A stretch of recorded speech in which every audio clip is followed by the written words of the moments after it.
जी हां दोस्तों, त्रिपुरा में हो रहे मुसलमानों पर हमले को लेकर विदेशों में भारी बवाल मचा हुआ है और बाकायदा इसको लेकर ट्विटर ट्रेंड चलाया जा रहा है। मोदी सरकार की जमकर आलोचना हो रही है।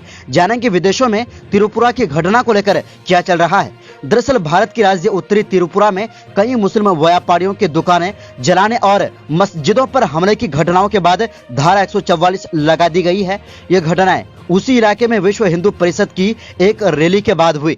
बांग्लादेश के बहाने त्रिपुरा में सांप्रदायिक हिंसा हो रही है और खास समुदाय को निशाना बनाया जा रहा है।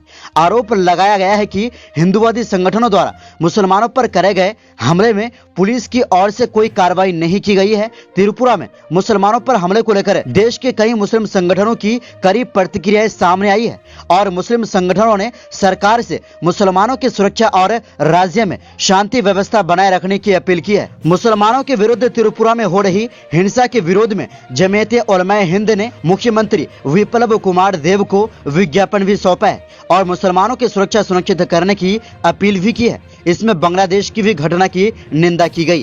त्रिपुरा में हुई घटना को लेकर विदेशों में भारी बवाल मचा हुआ है। अरब देशों से लेकर तुर्की, अफ्रीकी देशों से लेकर अमेरिका, कनाडा, ब्रिटेन यानी लगभग पूरी दुनिया में इस वक्त सोशल मीडिया में त्रिपुरा की घटना को लेकर चिंता जताया जा रहा है और इसे हिंदू आतंक बता रहे हैं। और विदेशों में इस वक्त मोदी सरकार की जमकर आलोचना हो रही है, क्योंकि आपको बता दें कि अब तक देश के माननीय प्रधानमंत्री सबका साथ सबका विकास कहने वाले नरेंद्र मोदी कुछ भी बोलने से परहेज कर रहे हैं त्रिपुरा की घटना को लेकर। जबकि पिछले कुछ दिनों से लगातार त्रिपुरा में अल्पसंख्यक मुसलमानों को निशाना बनाया जा रहा है, क्योंकि त्रिपुरा में मुसलमानों की आबादी बहुत कम है और चुन चुन कर मुसलमानों को निशाना बनाना जो पूरी तरह से दर्शाता है कि एक समुदाय के खिलाफ कितना नफरत भरा हुआ है। कुछ मीडिया तो पुलिस का हवाला देकर कह रहे हैं कि ये फेक है। मतलब त्रिपुरा से ऐसी ऐसी तस्वीरें, वीडियो सामने आ रही है, ये पूरी तरह से फेक बता रहे हैं। और इस वक्त गोदी मीडिया यूपी की उस खबर को दिखा रहे हैं जहां पाकिस्तान की जीतने पर पटाखे फोड़े गए थे और यहां किसी के घर तोड़ा जा रहा है। इससे यह खबर गायब है। एक वीडियो ऐसी भी सामने आई जहां पुलिस मुसलमानों से कह रहे हैं कि आप इकट्ठा ना हो। यानी जब मुसलमान मस्जिदों की हिफाजत करते हैं तो कहते हैं कि आप लोग अगर इकट्ठा होते हैं तो इससे समस्या पैदा होती है, मस्जिदों को हम हिफाजत करेंगे। जबकि पुलिस के आगे हिंदुवादी संगठन मस्जिदों की तोड़फोड़ करते हैं तो पुलिस विफल दिख रहे हैं। बता दें कि त्रिपुरा में भाजपा की सरकार है। भारत के उत्तर पूर्वी राज्य त्रिपुरा से ऐसी ऐसी तस्वीरें सामने आई है जिसे हम आपको इस वीडियो में दिखा नहीं सकते। और मस्जिद में मुसलमानों की मुकद्दस किताब कुरान पाक की बेअदबी की गई।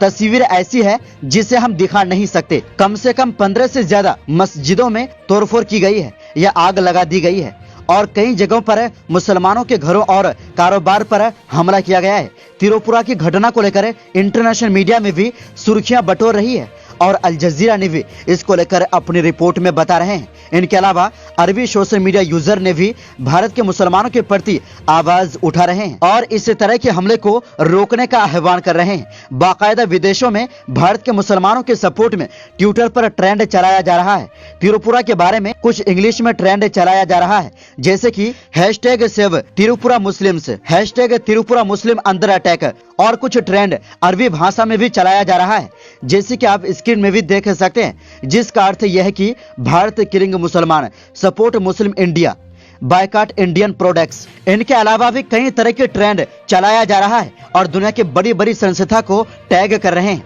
और मोदी सरकार को भी टैग किया जा रहा है। खास बात यह है कि मोदी सरकार की जमकर आलोचना हो रही है, जैसे कि आप स्क्रीन में भी देख सकते हैं। ये एक विदेशी ट्विटर हैंडल है हमीद अलाली, जिसका ट्विटर में 2,15,000 से ज्यादा फॉलोअर्स है, जो लिखते हैं भारत त्रिपुरा क्षेत्र हिंदू आतंकवादी मस्जिदों और मुस्लिम संपत्ति पर हमला जारी रखते हैं। ये भी विदेशी ट्विटर हैंडल है जिसका ट्विटर में 13 लाख से ज्यादा फॉलोअर्स है, जो लिखते हैं समाचार उत्तर भारतीय राज्य त्रिपुरा में मस्जिदों और मुस्लिम संपत्तियों पर हमले, 4 दिनों में 10 घटनाएं सामने आई। प्रतिदिन हम पर इस समाचार की बौछार होती है। भारत, चीन, म्यांमार और अन्य यहाँ तक कि पश्चिम में इस्लामोफोबिया के अभिव्यक्ति के नाम पर आगे लिखते हैं कि ये सिर्फ सरकार अपने फायदे के लिए कर रहे हैं। ये सऊदी अरब की ट्विटर हैंडल है जो लिखते हैं लगातार 8वें दिन चरमपंथी हिंदू गिरोह भारतीय शहर त्रिपुरा में मुसलमानों के खिलाफ आतंकवाद को अंजाम दे रहे हैं, कुछ को मार रहे हैं और दूसरों को विस्थापित कर रहे हैं और घरों, खेतों और मस्जिदों को जला रहे हैं। ये कुवैत की ट्विटर हैंडल है जो लिखते हैं मुसलमान सिर्फ मांस ना खाएं, इसके बजाय अपने समुदाय के लिए भी आवाज उठाएं। त्रिपुरा में मुसलमानों पर हमले हो रहे हैं, उनके घर, दुकानें और मस्जिदें जला दी गई है। दुर्भाग्य से देश के प्रधानमंत्री इस पर कुछ भी कहने को तैयार नहीं है। इन सभी परिस्थितियों को देखते हुए ऐसा लगता है वो 7 साल। ये भी विदेशी ट्विटर हैंडल है, 50 लाख से ज्यादा इनकी फॉलोअर्स है जो लिखते हैं #वीडियो। उत्तर भारत से हिंदू समूह ने उत्तरी त्रिपुरा राज्य में मुस्लिम क्षेत्रों पर हमला किया और घरों और दुकानों को जला दिया। इनके अलावा कई ऐसी ट्विटर हैंडल है जो लगातार इसके बारे में आवाज उठा रहे हैं। यानी दोस्तों, इस तरह की घटना से सिर्फ भारत के नाम ही खराब हो रहे हैं, इनके अलावा फायदा नहीं होंगे। और कुछ कट्टरपंथी मुसलमानों को चिढ़ाने के लिए ऐसी नारा लगा रहे हैं जिसे हम सुना नहीं सकते।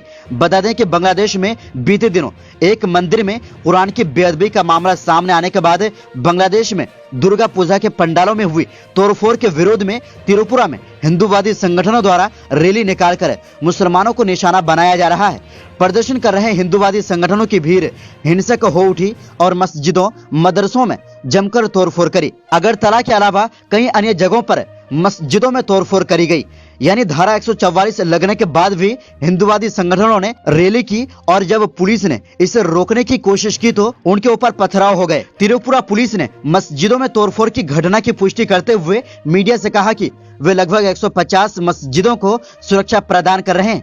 पुलिस ने यह भी बताया कि कुछ तस्वीरें फेक सोशल मीडिया में वायरल हो रहे हैं। उन्होंने कहा कि वे घटनाओं की जांच कर रहे हैं और सीसीटीवी फुटेज को भी जांचा जा रहा है। हालांकि बांग्लादेश में अल्पसंख्यक हिंदुओं और धार्मिक स्थलों को निशाना बनाए जाने के मामले में अब तक करीब 450 लोगों को गिरफ्तार किया जा चुका है और सांप्रदायिक हिंसा में लगभग 72 मामले दर्ज किए जा चुके हैं। साथ ही घटना में शामिल मुख्य आरोपी को भी पुलिस ने हिरासत में ले लिया है और खुद शेख हसीना अल्पसंख्यक हिंदुओं से जाकर जमीनी जायजा ली और विश्वास दिलाया कि हम गुनहगारों को सजा देंगे, चाहे उनके धर्म कोई भी हो। मैं ये भी कहना चाहूंगा, अगर बांग्लादेश के नाम पर भारत में अल्पसंख्यकों को निशाना बनाना सही है तो तुम्हारे हिसाब से भारत के बाहर जो हिंदू भाई अपना रोजी रोटी कमा रहे हैं, अरब देशों में लाखों हिंदू भाई काम कर रहे हैं, तो भारत के नाम पर वहां भी उनके साथ जुल्म होना चाहिए। तुम्हारी सोच पर लानत है, क्योंकि अगर तुम्हारी सोच के हिसाब से दुनिया चलते तो दुनिया तो यूं ही लड़कर खत्म हो जाएंगे। और ऐसा नहीं है कि मैं सिर्फ एक समुदाय के बारे में आवाज उठा रहा हूं, मैं बांग्लादेश के बारे में भी बोल चुका हूं। आप ये वीडियो जाकर देख सकते हैं। और बांग्लादेश के नाम पर तुम जो कर रहे हो, इस तरह से भारत की सिर्फ बदनामी हो रही है। तो इस घटना पर आप क्या कहना चाहेंगे? क्या बांग्लादेश के नाम पर भारतीय मुसलमानों पर हमला होना कितना सही है? तो दोस्तों, इस वीडियो में बस इतना ही। अगर आपको ये वीडियो पसंद आए तो वीडियो को ज्यादा से ज्यादा शेयर करें और हमारे साथ जुड़े रहने के लिए YouTube पर MW न्यूज को सब्सक्राइब जरूर करें।